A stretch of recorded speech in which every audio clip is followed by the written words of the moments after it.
Mr. Godfrey Bloom, how far would you share the views of your different colleagues so far? Absolutely not at all, any of them. I am the only radical on the committee. I also fancy myself as, after 40 years working in the City of London and investment management, rather knowing more about it than anybody else on the committee, if you'll forgive my arrogance. If I may go back to Mr. Lambert's analogy on an aeroplane, I think it was you, sir, when I thought it was a good one. I regard banking regulation of this nature, any form of regulation, of this nature, of being an aeroplane indeed, but a concrete aeroplane. So the reason I don't turn up to committees to waste my life, of which there may not be much left, I don't know, I certainly don't intend to waste my life trying to help redraw a concrete aeroplane by moving the engines about, moving the seats about, arguing that we should have a different pilot. It is doomed to failure. We have learnt nothing from the latest crisis, I fear. We will have another banking crisis. We are bound to. It breaks a number of fundamental economic laws, of which there are few. First of all, the law of fatal conceit. The law of fatal conceit, which means that this committee feels it knows enough about banking, international banking, to regulate it, which of course is an absurdity. It means to regulate it, we would also need perfect knowledge of the market. Perfect knowledge of the market is an absurdity. How could we possibly have that in a fast-moving financial service world? We talk about retail banks, and we like to put the boot into real retail banks because we're politicians. But of course the real fault lies with central banks, not retail banks. It isn't banking bonuses that make bankers take lunatic risks. It's the knowledge that politicians will use taxpayers' money to pick up the pieces. This is your problem, not bonuses. This is why bankers act in the manner that they do. They're in a no-lose situation. They can only win. One year they get a monster bonus, and the next year the bank goes bust. Doesn't matter. They don't go to pokey. Most of the rules here are broken, should be governed by common law or statute law, not regulation. If you, and I made the point in a speech this afternoon, in the United States in 1850, if you carried out the fractional reserve banking system, i.e. you lent money that you didn't have, you would not just go to prison, you would hang. It was a criminal offence. It was a capital offence. I'd like to see that come back. We talk about LIBOR, we talk about interest rate manipulation. Well, who manipulates interest rates? It's the central banks. The central banks manipulate interest rates, and that's by buying fake junk bonds and counterfeiting money, which they call quantitative easing. And again, as I made the point this afternoon, if any of you in this audience tried that, you would go straight to prison. It's counterfeit, but we call it quantitative easing. So this is largely a problem of politics, not of banking. So this is what we really need to be dealing with. We need to be cutting away the whole banking system and starting again. We need custody banking on the one hand, so if you go and put your money into a bank, it's a custody bank, they don't lend the money on, they keep 100% of it. And so if you all knock on the door of that bank again, your money is all still there. Under fractional reserve banking, even under Basel III, even if it was 10% or even if it was 15%, you know that only 15% of your money would be there. What kind of absurd system is this? What kind of crazy, maniacal system is it, fractional reserve banking, that you know your money isn't going to be there? Now, if you want an interest coupon, you invest your money in a bank and they say to you, how long will you give it to us for? And you say 5 years.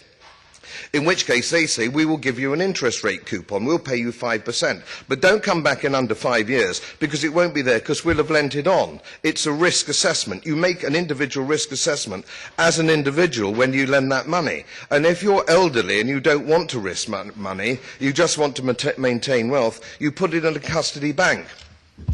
None of my committee members ever talk about anything practical or sensible like this, which is why I don't turn up to committee meetings. I'd sooner go to the cocktail bar. It's more fruitful. Oh.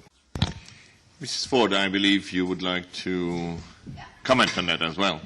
I'd actually like to ask a question of Mr. Bloom, because it's nice to see him.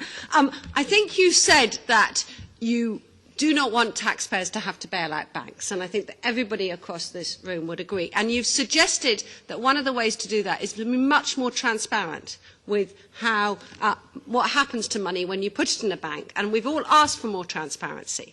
And then you've also suggested two very simple reforms of sort of accounts that people could have, one of which is a bank account that doesn't get on lent, but then you don't get any interest, and then another sort of bank account where the money is on lent, so you'll get an interest coupon, but you can't have it back early. Now, here's my question. If you want banking to look like that, how are you going to make it happen? Are you going to start turning up internationally across the world to argue it across the world, or are you going to introduce capital controls to constrain it just to one country?